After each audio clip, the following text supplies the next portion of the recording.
Simple patterns. In this video, we'll explore how we can use the number triangle to conceptualize a problem and create an algorithm that solves it.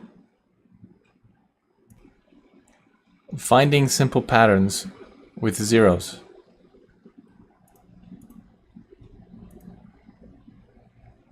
When we see a sequence of letters like A, B, C, D, E, F, or A repeated 6 times, we can immediately identify that there is a pattern.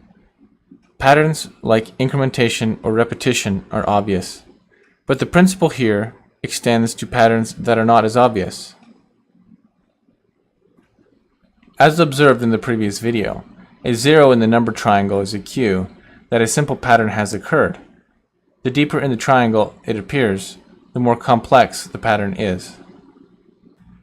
This allows us to classify the complexity of a pattern based on the degree of the function required to express it. What is the pattern here? The number triangle is a method we can use to find out for sure. After the second column, the pattern comes into sight. The last column of zeros confirms our intuition. Linear and constant patterns are easy. I'm always amazed that quadratics immediately are hard and beyond the ability of most to quickly determine.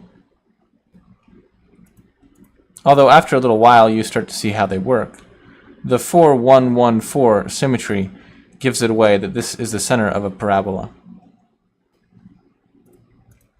A simple algorithm.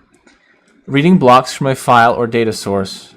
For each block, generate a derivative block that is the difference between each of the units of the previous, until the length of the generated block is 1.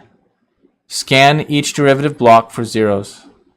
A 0 means that a pattern of the same degree as the derivative block recursion index has been detected. A sequence of continuous zeros means that the pattern continues for that many iterations. Limitations.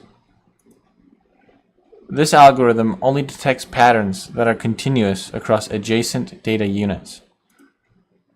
It can't detect additive composite data or frequency data.